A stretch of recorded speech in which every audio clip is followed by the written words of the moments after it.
Metaverse is one of the hottest trends inside the Web 3.0 space. We've seen lots of attention around this, especially ever since major players like Facebook got into the space, rebranded their entire parent company to Meta to focus on the metaverse. We've seen a ton of independent metaverse projects take off like Decentraland. And in this video, you're going to learn how to create a metaverse application from scratch so that you can jump on this trend. This is an amazing project to learn the fundamentals of Web 3.0 development, how to use blockchains, how to use NFTs, how the metaverse works. And also you can use this project for your portfolio and your learning if you're trying to, land a high-paying Web 3.0 job. So you have to be expert to get started today. You're gonna learn everything on the tutorial as you go, how to use the programming languages, how to write the smart contracts, how to create a metaverse app, how NFTs work, how to put your project on a blockchain. So I'm super excited for you to learn this today. So if you're new around here, hey, I'm Gregory, and on this channel, I turn you into a blockchain master. So if that's something that you're interested in, then smash that like button down below for the YouTube algorithm and subscribe to this channel. And if you want to learn how to master blockchain step-by-step start to finish, then head on over to dappuniversity.com/bootcamp to get started today. All right, so let's jump in this, how to create a metaverse application. So if you've been watching this channel for a while, then I want to introduce you to somebody who's going to help us create this application today. So I've invited Victor onto the channel today. He's going to walk you through this entire process step-by-step. He's an expert in this topic, and he's going to do a very good job of explaining exactly what you need to understand and how to code each part of this out as you create the application from scratch. All right, so welcome, Victor. What are we talking about today? So today we're going to build an entire metaverse application. We'll create the 3D world inside the browser using Three.js, and we'll create the virtual land smart contract on the blockchain using Solidity. Very cool. So I'm super excited for Victor to jump in and show us this today. He's done a ton of hard work, getting these tutorials together. So let's jump in and get started. In this video, I'm going to show you how to build a metaverse where you can buy and own virtual land. So this application is similar to the biggest metaverse applications out there that thousands of people use and interact with on a daily basis. So you'll learn the ins and outs of how a metaverse works and how to build a 3D world where you can buy virtual land on the blockchain. This course assumes you have no prior programming experience and is created for complete beginners. So you don't have to be a programmer to understand this video, because I'm going to explain all the programming languages and technologies we use to create this app step by step. I'm going to guide you through the process of building this app from start to finish, from creating the virtual land as smart contracts on the blockchain, writing tests against them, and creating a metaverse as a website that users can interact with. Before we start coding, let me go over each of these concepts, like what is a metaverse and how it works.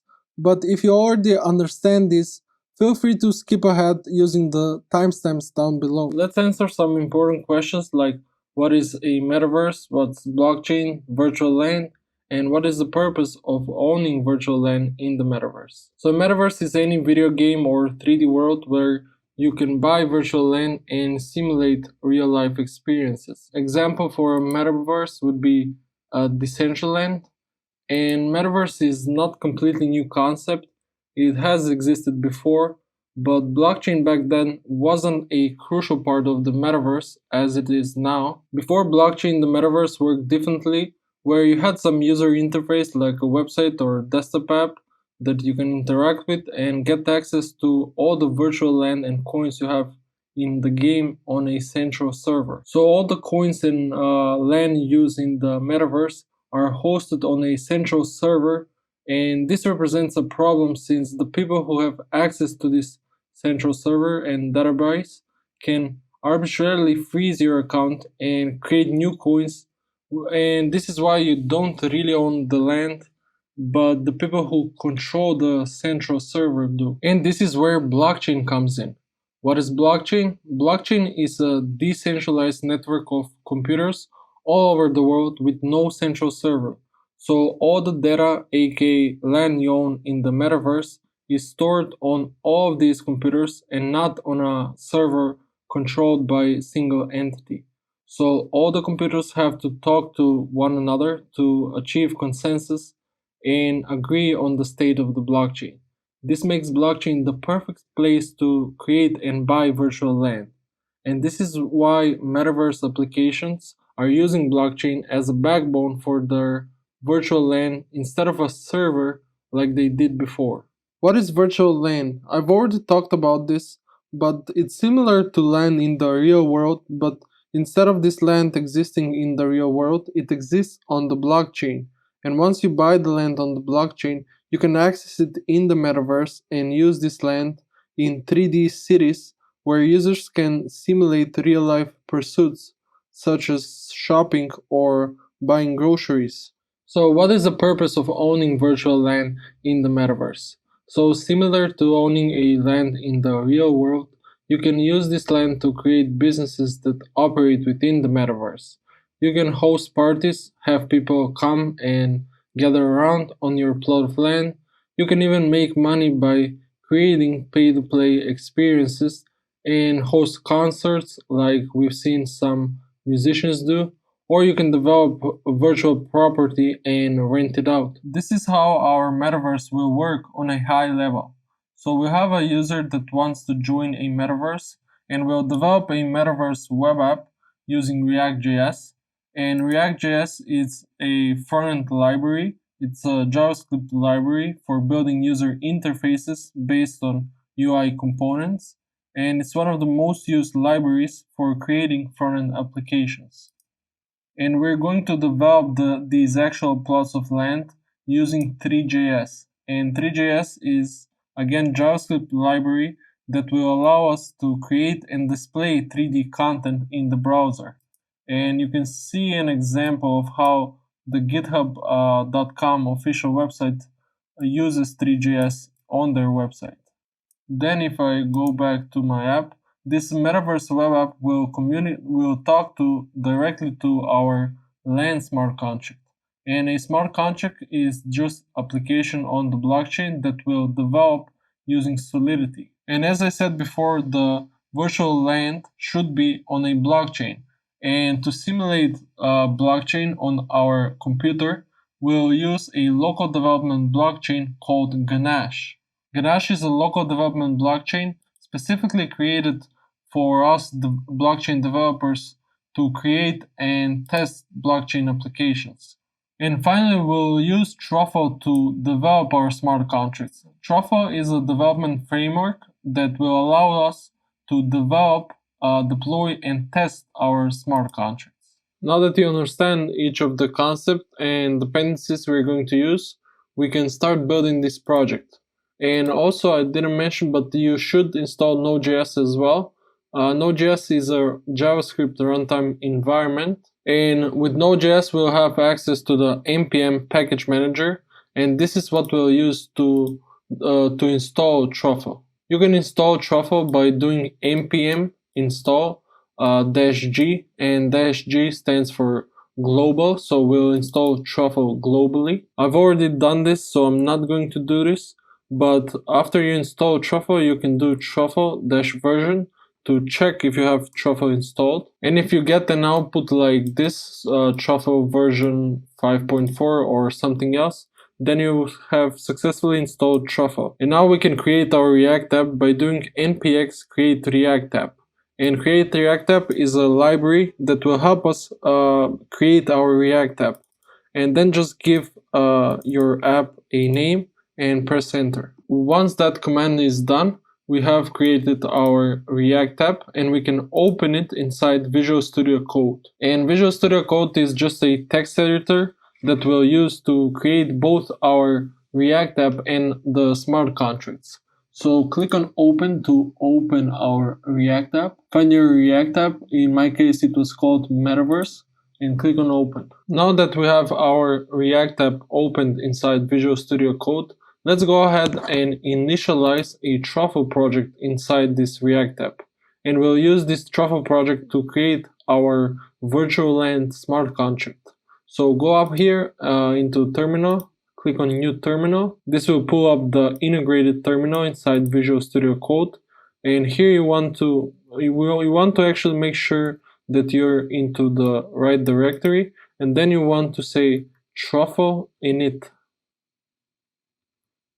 Once the truffle init command is finished, we have successfully initialized a Truffle project in here. So now we have both a React project and a Truffle project in our folder. Truffle has added this contracts folder, migrations folder, and a bunch of other files. Let's take a look at the contracts folder first.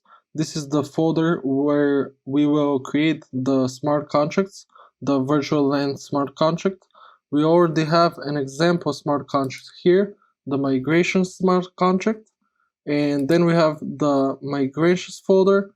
This is where we'll create our JavaScript scripts that will tell Truffle to deploy our smart contract to the blockchain. We have node modules. These are all the packages that we're going to use in our project. Then we have a public folder here, and React cannot be understood by the browser by default, and that's why all the React code gets compiled and put inside this public folder, but we're not going to use this as much.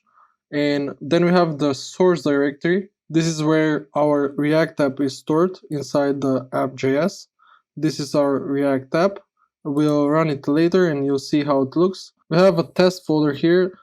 This is added by the Truffle project, and this is where we'll write our tests against our smart contract. We have a gitignore file, and this file specifies what dependencies, what files you should not upload to Git. We have the package.json. This is a file that specifies all the dependencies we're going to use in this project. We have a readme folder, and most importantly, we have a Truffle configuration file, and this file will help us configure our local development blockchain. The first thing that we want to do is we want to move the contracts directory inside this source directory, and we'll move the contracts directory inside here, and we'll also create an ABIs folder in the source directory. And ABIs are just JSON files that represent the smart contract in a JSON format, and we'll put this inside the source directory because we want our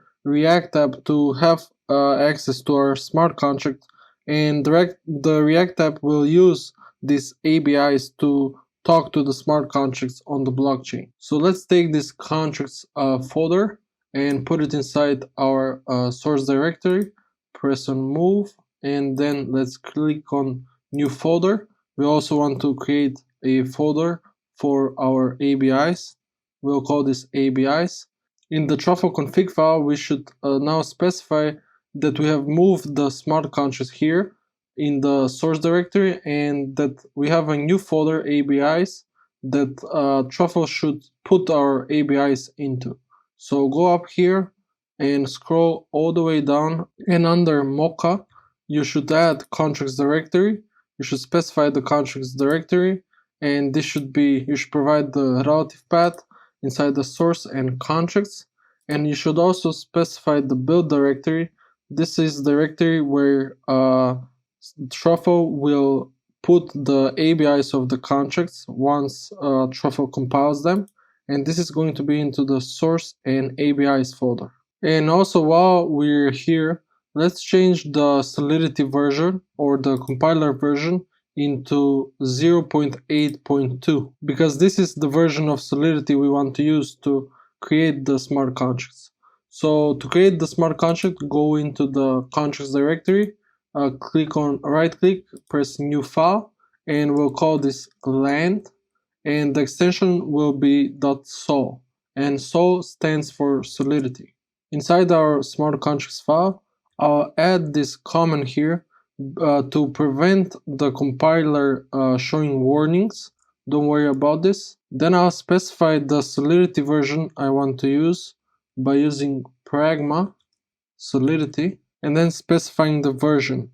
So let's use the 0.8.0, and after each line of code in Solidity you need to add these semicolons, and we can actually use any version above 0.8.2. To create the smart contracts, we'll use the contract keyword, and inside of these curly brackets we'll put the code for our smart contract. So now that we have created the contract, let's make this contract an NFT, and for this contract to be an NFT, it has to conform to the NFT standard, and the standard we are going to use is called ERC 721, and for that we're going to use a contract from the OpenZeppelin library. This is a library that will give us the ERC 721 standard contract, And so let's install OpenZeppelin by going inside new terminal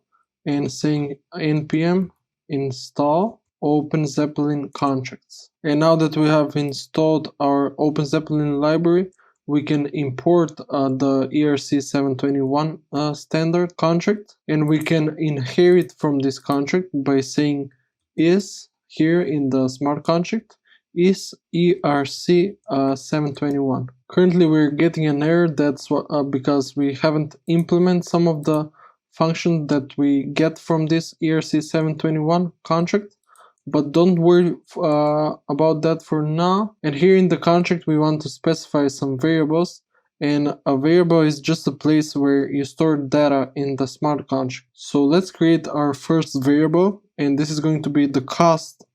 This is basically be the cost of one plot of land, and this is going to be equal to 1 ether. The type of the variable will be uint 256, and basically this says that the type of this variable is going to be a number, a positive number, or unsigned integer, and 256 means that it has 256 bytes of memory.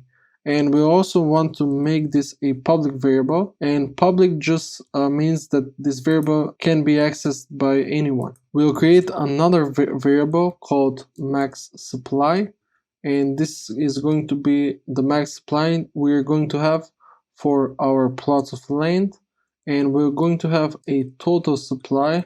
This is actually going to be the current supply we have, and we're going to initialize this to 0 because at the start we have 0 plots of land being bought, and the max we're going to have is going to be 5.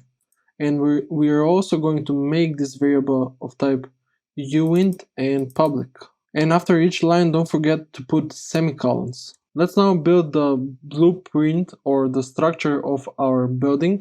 So every building will be basically a struct, and a struct is just a different data type in Solidity. It's like the same thing we have here, but this is a number, and this struct will be a building, and it will have multiple properties inside. For example, we'll have a string, and this is basically text, and this will be the name of our building. Then we'll have an address, which is basically the owner of this building. We'll have an int variable, 256 bytes, and in here we'll store the position x for our building, and we're going to have 2 more variables for the position y and z, and we'll also have a uint variable.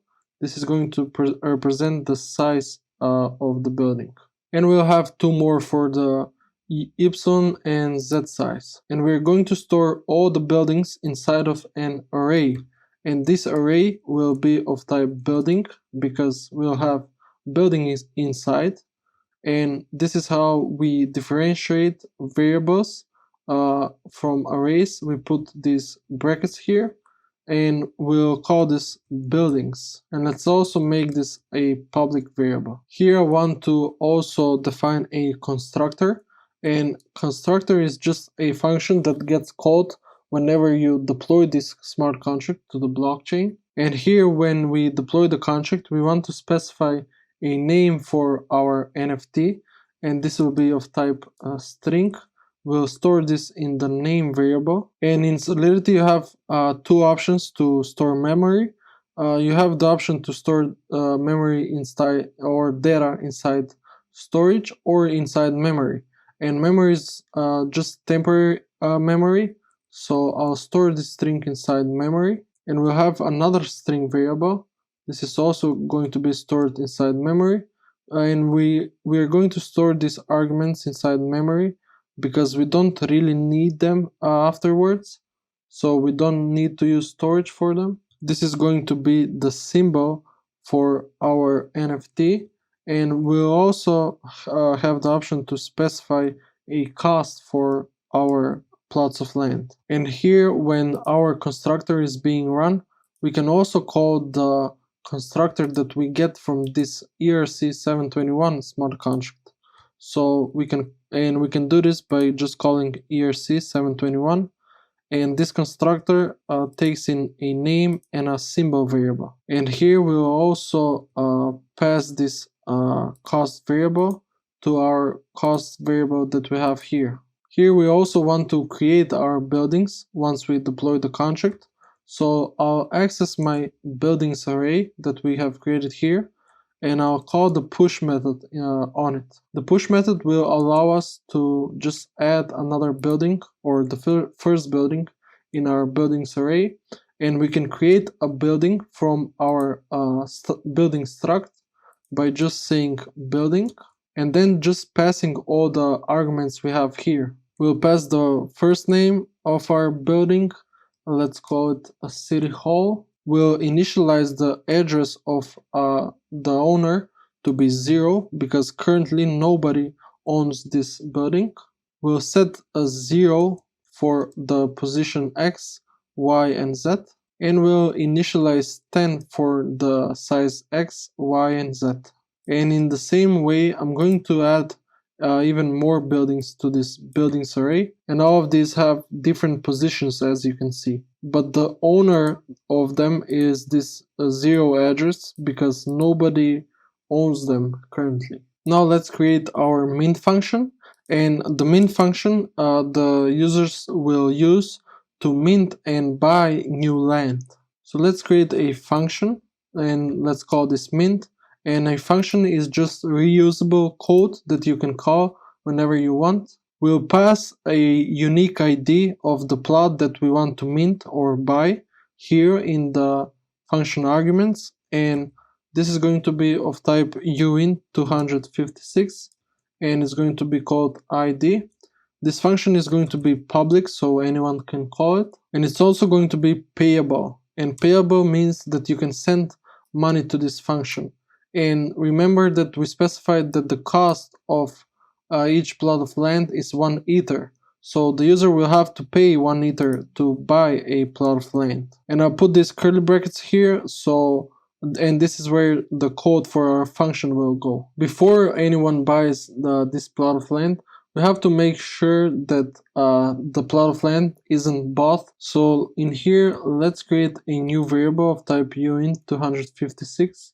Call this supply, and we're going to give this value a value of the total supply, and let's make sure that the current supply we have here is not greater than the max supply, and we do this with a require keyword. And require allows us to check for some condition, and if this condition is not true, the transaction will be reverted, and the condition is that the supply must be lower or equal than the max supply. Also, we want to require another condition that the building is not already bought by another owner, and we do this by just accessing our buildings array, and the ID of each building starts from 1, but the indexes that we have from our array starts from 0. To access a building, we have to use ID -1, and we have to access the owner of this building by just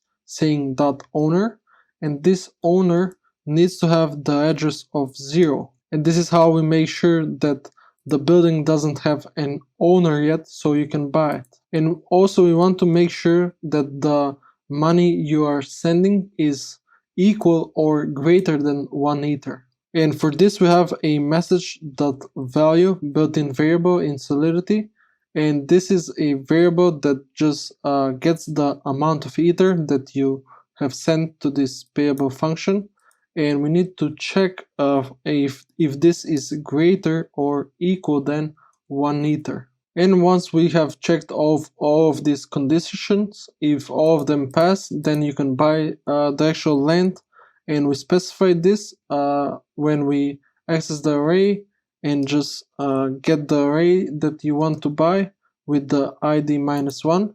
And now we have to specify a new owner, or basically the address that called this function.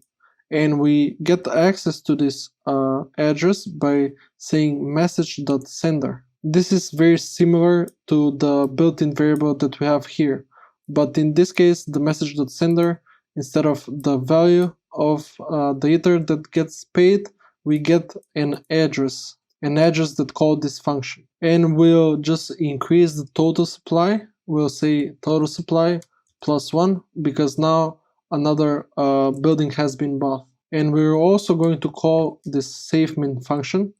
And a function, as I said, is just reusable code. So this SafeMin function we get from the ERC 721 contract, and this will handle all the buying of the virtual land.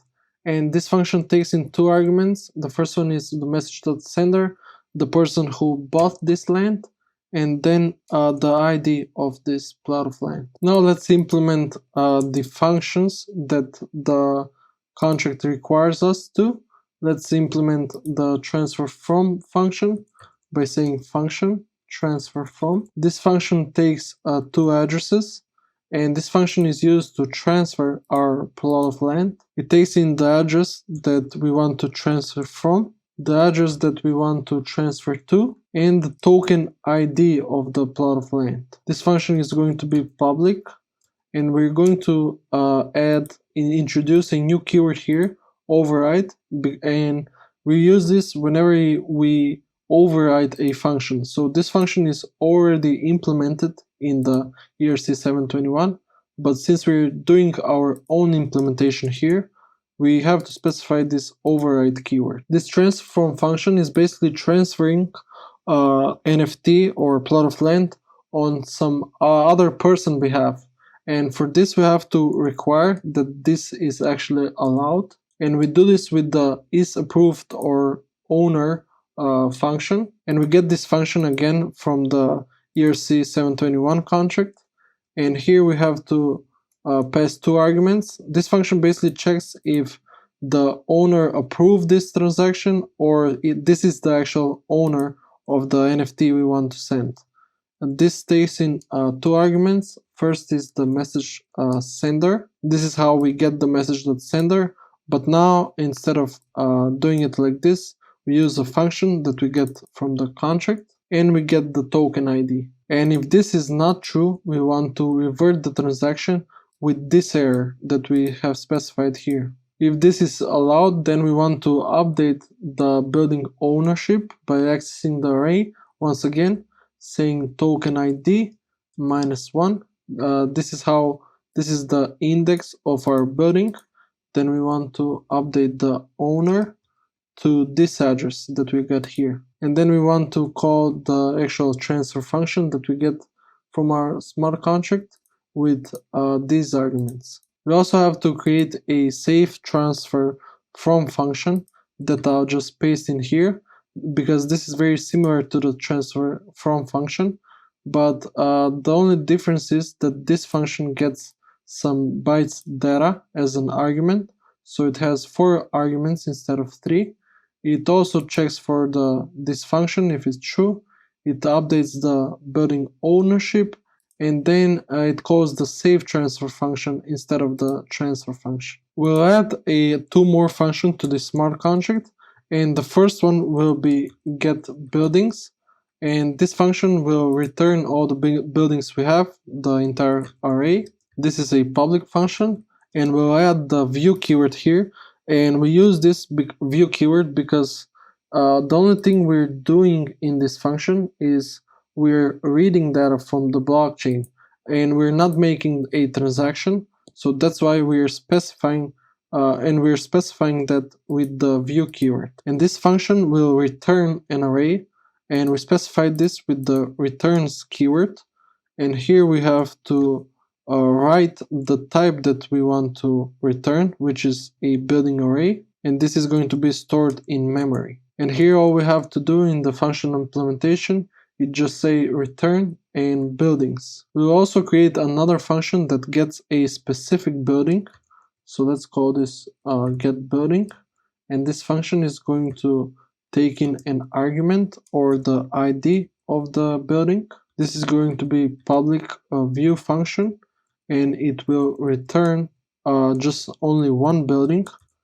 And as you can see here, I'm just specifying building instead of adding these curly brackets, and it will return the building array, but it will return a specific element that's stored at this index.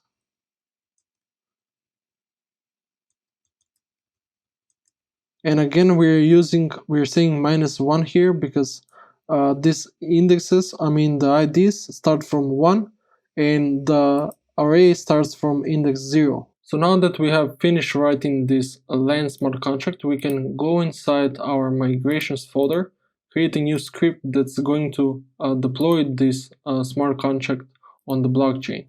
So create a new file, and these scripts need to be in order. So this is the first script, we already have one. So let's make a second one, call it 2, and say deploy LAN. In here we're going to have pretty similar code to what we already have in the first script. So let's copy this here and paste it inside our deploy script. What this does, it requires the artifact for our LAN smart contract. So type in LAN in here. And an artifact is just a JSON file, as I said before, that represents the smart contract but in JSON format. And we're basically requesting here the LAN smart contract or the artifact of the LAN smart contract. And here we will call this a LAN variable. And we want to deploy this LAN variable here. But remember, when we created the smart contract, we have this constructor that gets called when you deploy the smart contract. And this constructor takes in a name, symbol, and cost variable. So we have to pass these arguments here when we deploy the contract. So besides name, we have to pass in besides the smart contract, we have to pass in a name. So let's create a name variable. I'm going to do this with caps locks because it's a constant. Let's call this DApp University Buildings. We're going to have another variable. This is the symbol, and another variable that is basically the cost of one single plot of land. And this cost is represented, it should be 1 ether, but the smart contract in Solidity only takes in values in Wei, and Wei is basically the smallest unit of measurement in ether. I think it's 1 to the 18 something. So, and we can get this by using Web3 web3.utils, and we're going to use the two-way function, and this is going to basically convert for us 1 ether into Wei. And now we can pass all of these variables here, the name variable, the symbol variable, and the cost variable represented in Wei. And let's await this deployment to finish by using the await keyword. And since we're using the await keyword, this basically waits for the contract to be deployed. This is how you do this in JavaScript. And because this is an asynchronous operation, which means it's going to take a while, we don't know where it's going to finish, we have to specify this with an asynchronous function like so. And now we're ready to deploy our smart contract, but before we do this, let's go ahead and write tests against this smart contract. And because smart contracts, when you deploy them to the blockchain, they are immutable, which means you cannot change their code. And if it has a bug, it's going to stay there forever. So that's why it's very important to test the smart contract first. And to test them, we're going to create a test in this test folder by creating a new file. And I'm going to call this land.test.js. In here, I'm going to require our land artifact in the same way that we did with our migration. And let's create a test by using the contract block. And here we want to specify the name of our contract or our test. The second argument that this contract block takes in is a function, and this is the function that executes whenever we call this test. Here we want to deploy our contract, and we need all of this name, symbol, and cost variable once again to deploy the contract. And we're going to use the before each block, and this is going to be run before each test. And before each test, we want to deploy our contract. So here into before each, I'm going to pass an asynchronous function. And in here, I want to deploy my contract land that we have here. So I'm going to use the land artifact and use the new function to deploy it and pass all the properties. And let's save this contract inside of a length variable that I'm going to define here. And for each test, we're going to have a result that we get from the smart contract. And we are just going to check if this result is what we expect it to be. So let's go ahead and save this newly deployed contract inside of our length variable.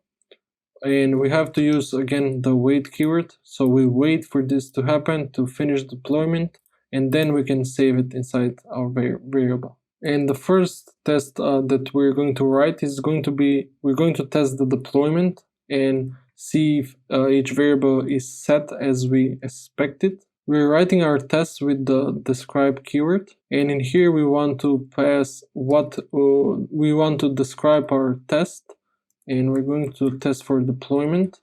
And again, we want as a second argument, we'll pass a function. So this describe blocks describes multiple tests, and each test is represented with this it block, and it's very straightforward. You just have to, as a first argument, provide what this test does. So this test should returns, so basically it returns the contract name. So it should return the contract name, and here we'll pass as a second argument an asynchronous function in which we'll call the name variable on our land smart contract that we deployed here. So we'll access the land smart contract and call the name variable. And we have to, and let's save this inside of our result variable using the wait keyword again. And this result should equal our name that we passed in here when we deployed the contract. And what we're doing here is very important to understand.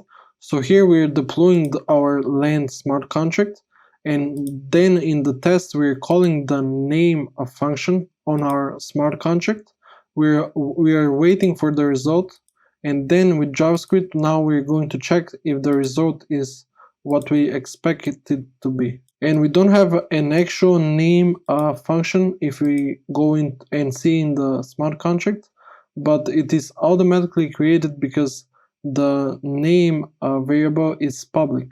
So let's go back to our tests, and actually let me show you in Google Chrome that we're going to use the chai library for testing our smart contract. This is going to help us assert our results that we get from our smart contract, and we're also going to use the chai as promised library. So to install this, go inside your Visual Studio Code, pull up terminal once again, and just type in npm install, just using I for now, chai and chai as promised. Once that is completed, you can close up the terminal, and we can require by saying require chai and also chai as promised, and we are requiring this should function, and you'll see how we use this right now. And now when we imported this, you can say result that should equal name. So we're getting a result here, and this result should equal the name that we passed to the smart contract when we deployed it. And if this returns false, if this result is not equal to name, this test will fail. So that's how you test for this contract name. And here I'm going to paste in a couple more tests, which I'm going to explain now. So we also test that the symbol is as we expected and passed and defined here, in the same way that we're testing for the name variable.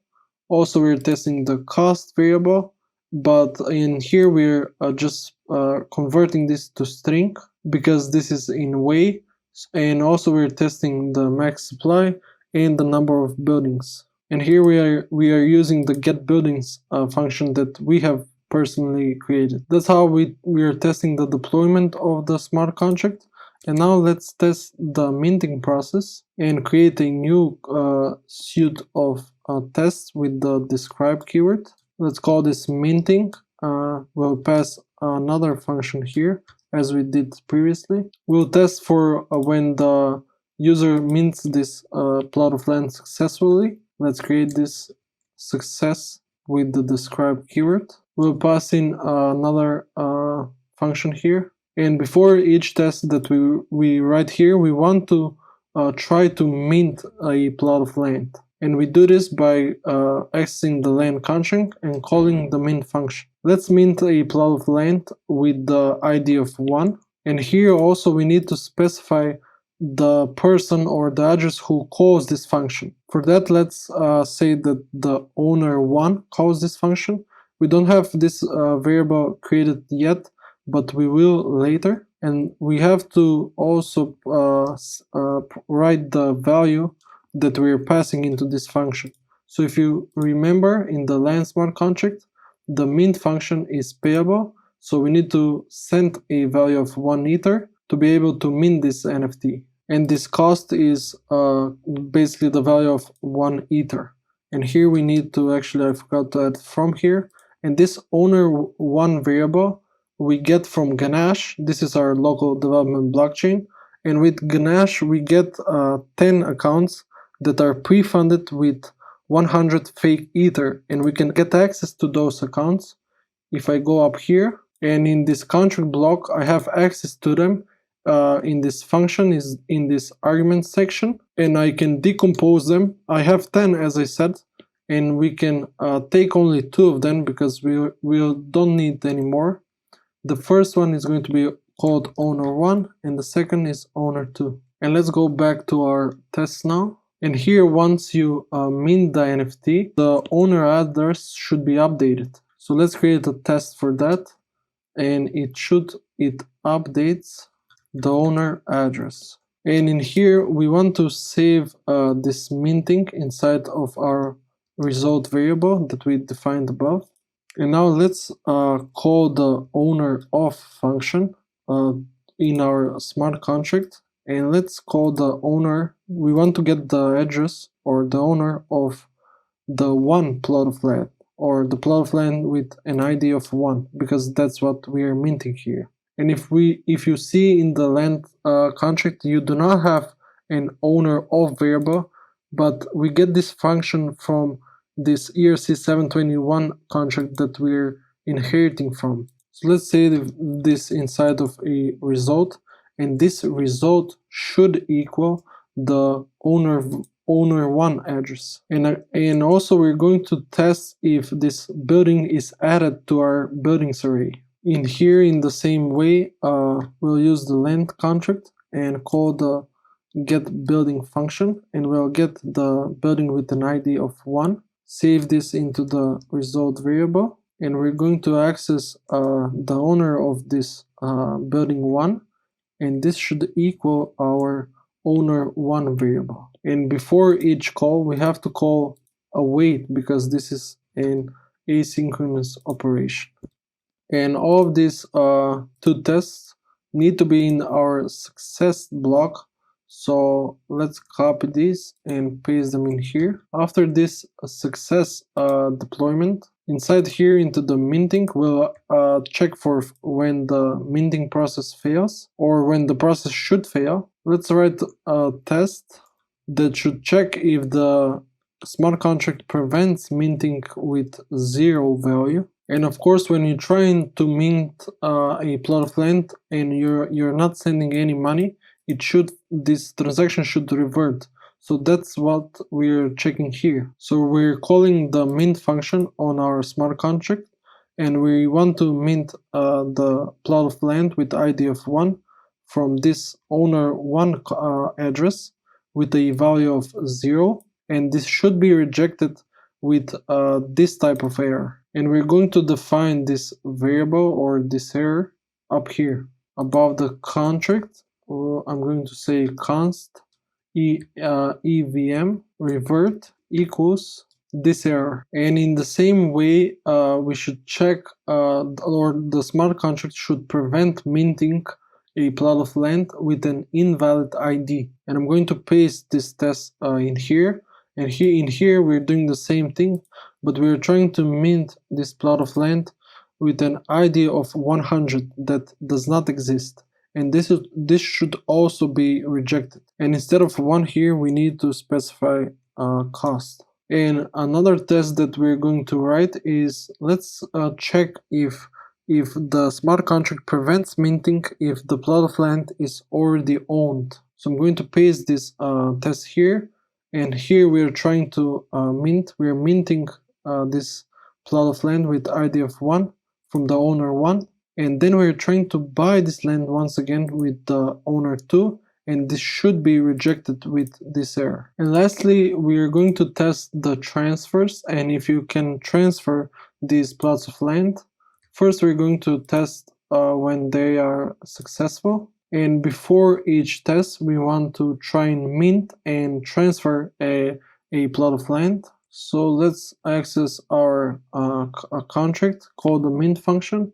We're going to mint the plot of with an ID of 1, and then this is going to be called by the owner 1, and the owner 1 is going to send 1 ether to buy this plot of land. And before transferring, we have to call the approve function, or basically the owner 2 has to call this approve function, and the owner 1 will call this approve function and allow the owner 2 to have his plot of land. So we're going to approve the owner 2 to have the plot of land with an ID of 1, and this function is going to be called from the owner 1. And now we can call the transfer from function. This function takes in the person who transfers this plot of land to the person who gets the plot of land, the ID of plot of land, and the caller. And of course we need to add a wait before each of these calls. After this transfer is complete, we should be able to the owner address should be updated to the owner 2 address, and we're going to write another test that to check if the building details are updated. So we're getting the building with an ID of 1, and we're checking if its owner equals to the owner 2. And we'll have another suite of tests, and we're testing for failure here. In the first test, we're going to check if our app prevents transfers without ownership. So you basically cannot transfer plots of land that you do not own. And here we're trying to transfer from the owner 1 to owner 2. And here we're trying to do a transfer, and this should be rejected. And also our app should prevent transfers before first approving them. So here the owner 1 actually owns this plot of land. He has minted the plot of land, but then we are trying to transfer without first calling the approve function as we did here. I checked for the correctness of this test, and I noticed that here in the minting test I need to wrap this line of code inside of before each block. That was a small mistake I did, and also on the 61 line, or in this updates building details test, I should get only the owner instead of the owner 1. And now we have finished writing this test, and we are ready to test our smart contracts. And before we do this, we need to go inside our truffle config file, and we need to basically configure this truffle project so it can talk with our Ganache blockchain. And we do this under networks, and it's actually already configured, but all you have to do is just uncomment this development section, and this basically tells Truffle that it is configured to talk on this local development blockchain, and this blockchain is going to be running on localhost on this port. And before we run our tests, we have to deploy them to our Ganache blockchain. So you have to have installed our Ganache blockchain. Ganache has 2 versions. It has the user interface app that you can download here, but I'm going to be using the Ganache CLI. This is basically again Ganache, but it has more features. So that's what I'm going to be using. So go inside Visual Studio Code, pull up terminal, and you can run Ganache by just opening your app or running Ganache CLI like I am here. This is going to start my development blockchain on which we will deploy our smart contracts. You can see Ganache is now listening on localhost on this port, and we have previously configured Truffle to be connected on this local development blockchain on this port. And you can see if we go up here that we have with Ganache, we are getting 10 available accounts pre-funded with 100 Ether each. So let's leave Ganesh running in the background while we open new terminal. And here I'm going to deploy our contracts by running truffle migrate -- reset.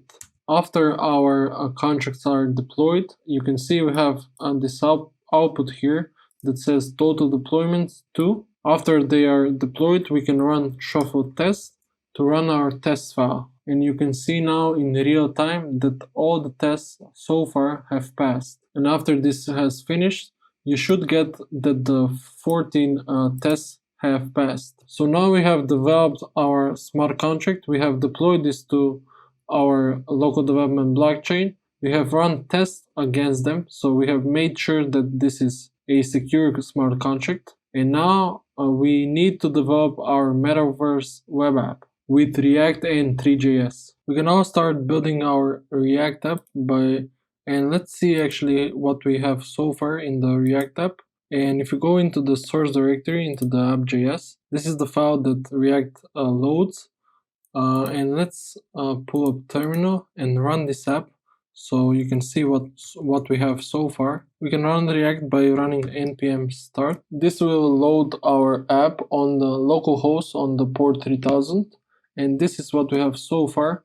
But I'm going to go inside Visual Studio Code, inside my app.js file, and delete everything that we have here, including this class name, and just say virtual land. And if I save this file, go into my browser, you can see I get virtual land now. And to start off, we're going to have to import and use a library called Web3. This is going to help us to interact with the smart contracts. So let's install Web3 by saying npm install Web3. After installing Web3, you can import it using this line. And if you are getting errors here, like I am, you can fix this if we actually go to the Web3 documentation. This is a known issue. And the workaround is for you to install React App Rewired and all this other stuff, which I'm going to do off screen. You have to install these other packages, create a file, put in these contents. You have to change the script. And I'm going to do this off screen so it doesn't take much time from the video. So how React works is it basically is built, all the front-end app is built using components like we have here. We have an app component, and each component has state. This is basically the data that this component has. And it has two things, the state and the markup. And whenever the state is changed, the markup is re-rendered. And you can save data inside React by using the useState hook. So I'm going to import both the useState and the useEffect hook. And we're going to use the useEffect hook to load all the blockchain data like the smart contract. So let's initialize some state inside our React app. Let's use the useState hook to save our Web3 object. We're going to get a Web3 object from this Web3 library that we're going to use to get our smart contract. So let's save this here inside our useState. And the initial value will be null. And from this useState function, I'm getting two things. I'm getting a Web3 object, or I'm going to save a Web3 object here. And I'm also getting a set Web3 function. We can deconstruct them like so with these brackets. And the set Web3 is used to set the Web3 object. And whenever this is set, the markup is going to be updated and re-rendered. And we're going to save the account, the land contract, the cost, the buildings, and all this data the same way. So here I want to type in account. And also here we have a set account function. This is going to be null. We're going to have the land contract here, a set land contract function. And in the same way, store our cost and buildings. And in the same way, store our cost that we have for each plot of land and our buildings that we get from the smart contract. And whenever you change your MetaMask account, basically you switch to another account, we want to get and load the blockchain data like the Web3 and the smart contract, the cost, and the buildings. And we can do this by using the useEffect hook. this hook takes in a function, and basically to tell this use effect to only trigger when the count is changed, we can just pass the count here. And whenever this use effect is triggered, we're going to call a function called load blockchain data. Let's go down here and try to create this function. This is going to be a constant. It's going to be asynchronous function. And before we load any data, we want to make sure that the user has installed MetaMask. And we do this by checking if the window.ethereum object exists. The window.ethereum object is an object that you get when you install the MetaMask extension. So let's load the Web3 object here by saying new Web3, and now we're using our Web3 library, and here we want to pass the window.ethereum object, and let's set the Web3 by using our setWeb3 function that we defined here. Then we can get all the accounts that the user has by saying web3.eth.getAccounts. This is an asynchronous function, so we'll use await, and we'll check if the account's length is greater than 0. And if the user has one or more accounts, we're going to set the first account.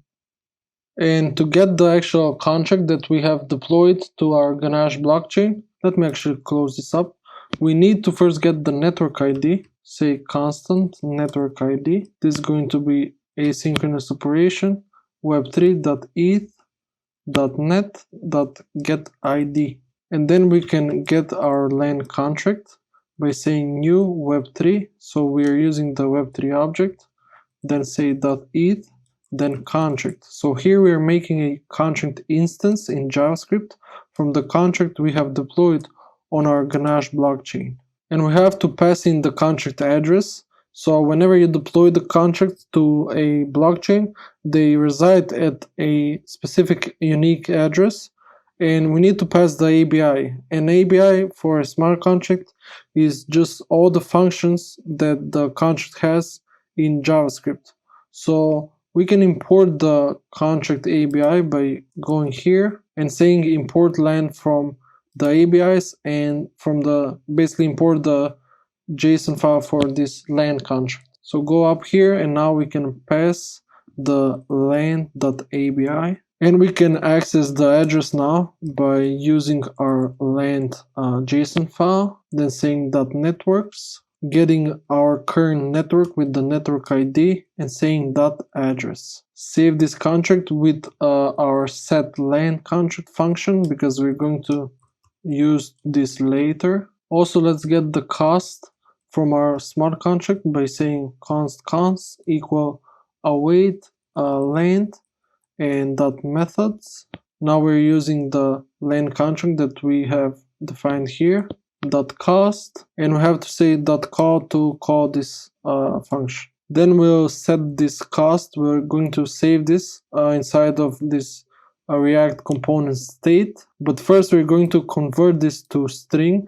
We get this in way, and convert this from way to ether. We're going to use this cost variable to later buy land with the price of 1 ether, and that's why we're doing this conversion here. Also, we'll get the buildings from our contracts the same way we got with this cost variable, and we're going to save them with the set buildings function. And remember, we are saving this using this useState hook. And for good measure, I'm going to add an event listener. I'm going to add the accounts change listener. So whenever you change your account, we're going to set the first account once again. This is recommended by the MetaMask API. And I'm also going to add another event listener. This is called chain changed. So whenever you change the blockchain on your MetaMask, this website will reload. After we have loaded the data, let's create the 3D components. But first we have to install a bunch of libraries. We're going to use Three.js library, but we're also going to use this other extension library to the Three.js library. So let's install those. For all the 3D models that we're going to create in the virtual land, I'm going to create a new folder here and call this components, so we don't have everything into one file. And I'll also create a new folder called this assets. In here I'm going to add the textures that we're going to use for our app and 3D objects. Let's create our first component. We're going to have a navbar, so click on new file, call this navbar. I'm going to paste the navbar here, close down terminal, and explain what's happening. So we have a navbar that we're going to show in our app, and in this navbar we have, of course, the App University logo. We have some styling that I will add in the app.css. Here in the navbar we're just showing the account address that you have connected. And you can see this here. We are showing the first 5 and the last digits of the web address. And here we have a connect wallet button that you'll use to connect to this web address. And whenever you click this connect wallet button, it's going to call the Web3 handler function. And this Web3 handler function is being passed when we render this component in the app.js. And we also get this account that's connected to our web app. So let's go ahead and create our Web3 handler function. I'll go inside my app.js and create the Web3 handler function here. This function just checks if Web3 exists, and if it does, then it just loads account and saves it inside state. Let's create our plain component. Say new file, plain.js. This is going to be basically our ground. This is where our plot of land is going to be stored. This is going to be black, and as you can see, we're using Three.js to create this component. We have a function here, and we are returning a 3D model, and we're creating this using the Three.js library. You have to have two things to create a 3D object. You have to have a geometry and a material. And when you combine those two things, you get a mesh. These are the X, Y, and Z positions on this plane that we're going to have. And this is the width and the height of the plane. The plot of land is going to be created in this new component called plot.js. I'm going to paste this plot here. And this component gets a lot of arguments. And you'll see everything will click once we develop the app.js component and combine all of these other components with the app.js. So here in the plot, we're again returning a plot of land. We are using this plane geometry and mixing that with this material that we have. And this plot takes in a lot of arguments like the position and size. And these are the arguments that we have defined in our smart contract. So we're going to display plots based on the buildings that we added in the smart contract. And whenever you click this plot of land, we have a click handler function that gets called. And we're just setting some information here for this plot of land. So we always have the plot of land that you have clicked. So whenever you click buy, we know which land you want to buy. And some of these I have not defined in the use state. So I'm going to go up here in my states and define them. And you're going to see how we use all of these later when we display all of the buildings. And before you buy the plot of land, it's going to be a plot. So we're going to just have a flat 2D object here. But whenever you buy the land, it will turn into 3D object that we'll create now. It's going to be called building.js. I'm pasting this component here, and this is basically the building. And again, this building takes in a position and size from the smart contract. You'll see once we add this building inside our app.js. And you can see now we're returning a box. So now it will be a 3D object. And whenever you click this, we again set the information so we can show you the pop-up and the information about the website. And we're setting some information about this building that you have clicked. We have a click handler. Once again, we're setting this information so we can show you the data of this building that you have clicked. And we're loading these textures that I have added previously in the assets folder. So the box has some texture and surface. We have all the components created, so let's go into app.js and import all the components we're going to use from Three.js to create our canvas. So I'll import the canvas object from the React 3 Fiber library. We'll use some sky and map controls. We're going to use map controls so we can zoom in and zoom out, and a physics object for our building. And up here now, if I go into my markup, instead of returning this virtual land, I'm going to return the navbar. And this is how you can just render this navbar that we have created. This is a self-closing tag. And we need to, if you remember, if I go inside my navbar, you can see that the navbar takes in a Web3 handler function and this account variable. So we have to pass them in here. And for this component to be rendered, we have to import it here. So we're going to say import navbar from the components folder. And let's, while we're here, let's import the plane, plot, and building components so we can render them here. Immediately after the navbar, where you can see your account, we're going to load a canvas. And this is where we are going to put all of our virtual land. And this canvas is from the Three.js library, and we'll specify a position. This is the X, Y, and Z value. So we want to see this canvas from above, 30 from above. We're going to pass some up variable, and we want this to be very far so we can see all the plots of land because these are very big. This canvas has opening and closing tag, and we're going to put all the plots of land and everything inside of this canvas. First, I'll put in a sky.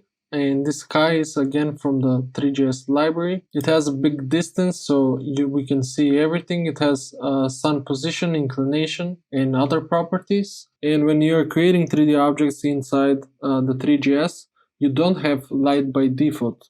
So I'm going to add here this ambient light that's going to shine everywhere so we can see all the objects. I'm going to add this physics here, and inside here we are loading all the buildings from our smart contract. And we have a lot of buildings in here. Whenever you want to output something in React, you use square brackets. And here I want to access our building array. And if this is available, and I'm checking if this is available with this sign here, we'll go over this array by using this map function. And this map function, I'm going to actually pass in a function here, and this function is called for each of the buildings we have in this array, and this takes in the actual building and an index of the building. The buildings we have are either bought or they don't have an owner, so we want to check for this and either load a plot of land or a building. Here we're checking if the building owner is 0, so if it doesn't have an owner,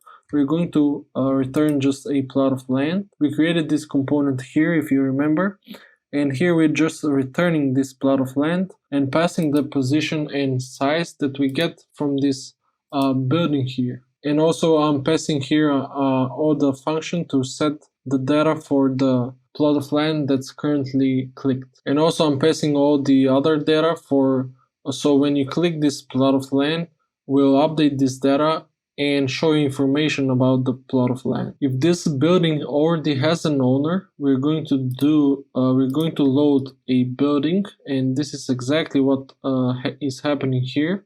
And I didn't mention, but each basically component needs to have a unique index, and that's what we're passing here as a key. And with the building, it's pretty much the same. We're just passing the position and size of the building that we're getting from each of the building that we are iterating through using this map function. And all of these buildings are going to stand on a plane. So I'm going to add the plane here. Let's wrap this plane and all the physics that we have in the canvas inside of a suspense block that we get from React.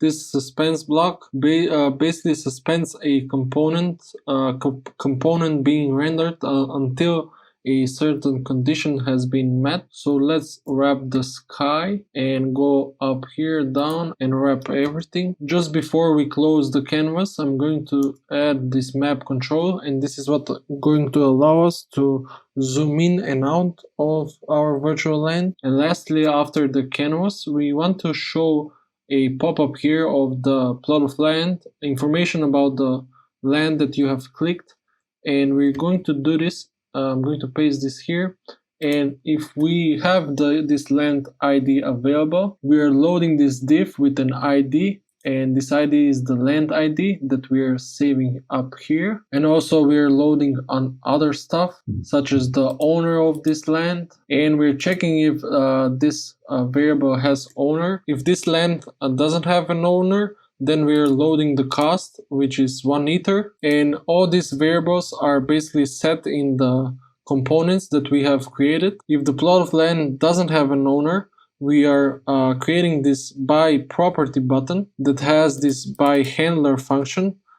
This buy handler is triggered whenever you click on buy property, and this should handle all the buying of this virtual land. Let's go up here and trying to create this buy handler function. This buy handler function is going to call the mint function of our land contract, and once we mint this virtual land, we want to update all the data such as the buildings, land name, land owner, and if the property has owner. And by writing this buy handler function, we have finished the development of this front-end app.